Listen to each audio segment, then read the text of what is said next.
Welcome to Xi Jinping Briefing. The content of the briefing includes: China is shoring up the Great Firewall for the AI age. Without elections of its own to bother with, China picks its favored candidates. Why the South China Sea was turbulent in 2023. Our best long reads from 2023. Xi leads tributes to Mao Zedong on late Chinese leader's 130th birthday. China is shoring up the Great Firewall for the AI age. Economist. China's authoritarian government is grappling with the challenge of balancing its desire for technological innovation and economic growth with its paranoia about maintaining control and avoiding subversion. While the government aggressively promotes the commercialization of high technologies, it also cracks down on industries it disapproves of. The tension is particularly evident in the field of artificial intelligence, AI, where the government is tightening its control to prevent the technology from becoming subversive. China has the world's toughest rules for consumer-facing AI, requiring companies to register their algorithms and adhere to strict guidelines. Unregistered algorithms are blocked and creators are punished. To ensure the success of its strategy, the Chinese government is focusing on enterprise AI, which faces fewer constraints and allows it to channel capital and labor towards machine learning for business applications. The government is also promoting data exchanges to turn corporate data into a public good, controlling the flow of information while allowing businesses to trade data and gain access to knowledge once reserved for tech giants. The datafication of industry could deliver a significant economic boost, but there are challenges to overcome, such as the need to desensitize data to protect privacy and national security concerns. China's approach to AI reflects its broader strategy of promoting technological innovation while maintaining control. The government is willing to slow down the development of certain technologies and make trade-offs between innovation and security in order to avoid subversion and maintain its grip on power. This approach has allowed China to create a thriving digital economy, but it also raises concerns about censorship, surveillance, and the stifling of free speech and innovation. Without elections of its own to bother with, China picks its favored candidates. The Hill Opinion. China, Russia, Iran, and North Korea are actively working to undermine America's leadership in the international order and are coordinating their efforts. They are using various methods to divide and weaken America's democracy, taking advantage of its strengths, such as freedom of speech and press, to sow discord and paranoia. Their goal is to create such intense domestic clashes that the U.S. will be unable to cope with external aggression. They are hoping that America's open democratic system will prove to be its own undoing. The United States and Taiwan will hold critical elections in 2024, and China opposes the Democratic Progressive Party, DPP, candidate in Taiwan and prefers a more accommodating U.S. president, such as Joe Biden or Donald Trump.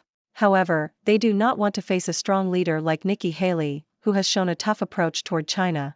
The article argues that the national interest requires Biden and Christie to step aside and allow Haley to have an unimpeded opportunity to eliminate the Trump danger, as she is the one potential leader that China does not want to confront. Why the South China Sea was turbulent in 2023. Deutsche Welle.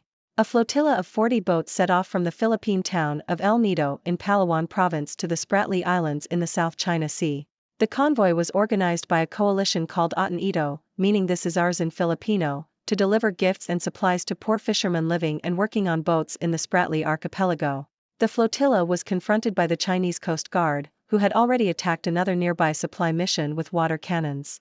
As a result, the organizers turned the flotilla back to El Nido. This is the latest in a series of confrontations between the Philippines and China over disputed islets and shoals in the South China Sea. The Chinese Coast Guard has been regularly confronting the Filipino Coast Guard, Navy, and fishing boats, sometimes ramming into them. China claims nearly all of the resource-rich waterway. Our best long reads from 2023. Foreign Policy. Foreign Policy magazine highlights 5 of their favorite long reads from 2023. The selected articles cover a range of topics, including the relationship between voting and democracy, the evolution of U.S.-China relations, the need for a new multilateral order, the risks of nuclear modernization, and the history of offshore finance in the Bahamas. These long reads aim to provide readers with context, challenge assumptions, and offer new perspectives on global issues. Xi leads tributes to Mao Zedong on late Chinese leader's 130th birthday. South China Morning Post. Chinese President Xi Jinping paid tribute to Mao Zedong on the 130th anniversary of his birth. Xi led the Politburo Standing Committee in remembering Mao's achievements at his mausoleum in Beijing's Tiananmen Square. Xi also delivered a speech at the Great Hall of the People to honor Mao's birthday, following a once-a-decade Communist Party tradition. The tribute comes as China faces competition with the United States and a sluggish economic recovery at home. The strategic rivalry between Beijing and Washington has been high on the party's agenda in recent years. Israel appeals to Chinese president to help free hostage Noah Argamani. South China Morning Post. Israeli Prime Minister Benjamin Netanyahu has asked Chinese President Xi Jinping to help secure the release of an Israeli hostage. Noah Argamani, whose mother is a former Chinese national, was one of around 250 people taken hostage during a Hamas attack in October. Netanyahu spoke to Chinese Ambassador Kai Run, requesting Xi's intervention on behalf of Argamani. Human rights groups have called on Israel to release Palestinian prisoners and detainees, following ceasefire deals that revealed the practice of detaining Palestinians for indefinite periods without trial or charge. Vietnam's pact with China is window dressing under its flexible approach. South China Morning Post. Vietnam has said that its relationship with China is unlikely to change significantly, despite a statement that the two countries will deepen their partnership. Vietnam already has comprehensive strategic partnerships with Japan, South Korea, the US, India and Russia, and observers said the joint statement is an attempt by Vietnam to diversify its foreign policy options. While Vietnam and China have skirmished in the South China Sea, the two countries are economically dependent on each other, with bilateral trade exceeding $200 billion annually over the past 2 years and accounting for 25% of China's trade with ASEAN. China sanctions U.S. company, 2 researchers over Xinjiang work. Bloomberg. China has announced sanctions against a U.S. company and 2 human rights researchers over their work related to Xinjiang, amid an escalating dispute between the two nations over allegations of forced labor. The company, Karen, based in Los Angeles, had any assets held in China frozen, and its director of investigations, Edmund Su, and analyst Nicole Morgret, were barred from entering China. Chinese companies were also barred from working with Karen, Su, or Morgret. The move comes after the U.S. sanctioned 2 Chinese officials earlier this month, accusing them of human rights abuses against minority groups in Xinjiang. What war games really reveal? Foreign affairs. War games are becoming an increasingly popular tool for policymakers and influencers in the United States to shape public opinion and advance their agendas.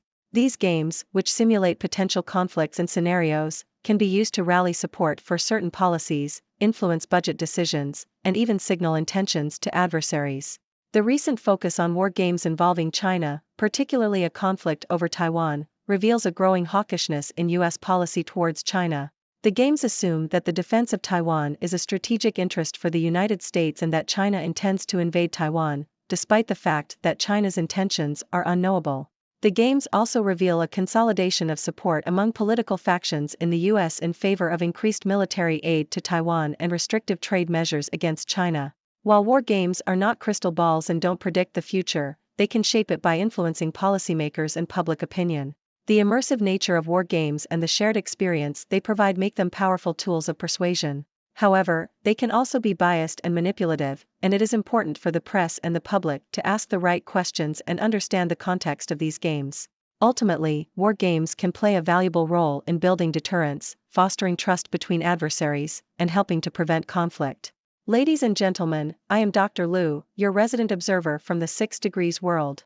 Today, we have a lineup of news that highlights the delicate dance between technological innovation, international relations, and power dynamics. Let's dive in. First up, we have China's efforts to shore up the Great Firewall for the AI age.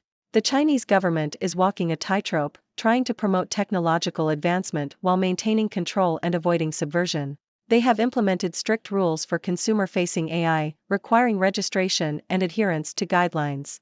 This move allows the government to prevent AI from becoming subversive while still capitalizing on its potential for economic growth. However, this approach also raises concerns about censorship and surveillance. Next, we turn to international affairs, where China, Russia, Iran, and North Korea are actively working to undermine America's leadership. They are using various methods to sow discord and weaken America's democracy. Interestingly, China seems to have its preferences when it comes to U.S. leadership. They are opposed to the DPP candidate in Taiwan and prefer a more accommodating U.S. president, such as Joe Biden or Donald Trump. However, they do not want to face a strong leader like Nikki Haley. It seems China is playing a strategic game to ensure its interests are protected. Moving on to the South China Sea, tensions continue to rise.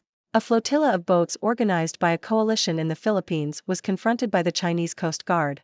This is just the latest in a series of confrontations over disputed territories in the region. China's claims in the South China Sea have been a source of contention, and these incidents only add fuel to the fire. The situation is far from stable, and it will be interesting to see how it develops.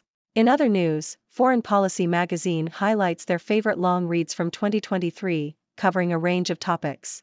These articles provide context, challenge assumptions, and offer new perspectives on global issues. It's always good to take a step back and examine different viewpoints to gain a deeper understanding of the world around us. On the domestic front, President Xi Jinping paid tribute to Mao Zedong on the late Chinese leader's 130th birthday. This tribute comes at a time when China is facing strategic rivalry with the United States and a sluggish economic recovery. It is a reminder of the strong grip the Communist Party still holds on the country and its determination to maintain control. Moving to the Middle East, Israeli Prime Minister Benjamin Netanyahu has sought Chinese President Xi Jinping's help in securing the release of an Israeli hostage. This highlights the importance of diplomatic relationships and the role they play in international crises. It will be interesting to see how China responds to this request and what impact it may have on the broader geopolitical landscape.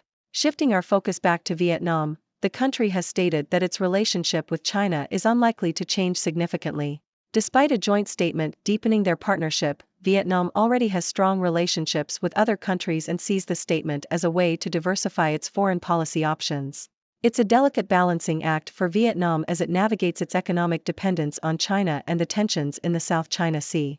Lastly, China has announced sanctions against a U.S. company and 2 human rights researchers over their work related to Xinjiang. This move comes in response to the U.S. sanctions against Chinese officials accused of human rights abuses.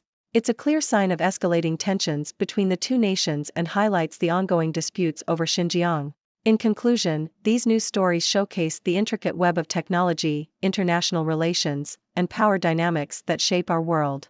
China's balancing act between innovation and control, the strategic maneuvers in international affairs, the tensions in the South China Sea, and the ongoing human rights concerns are all important issues to watch.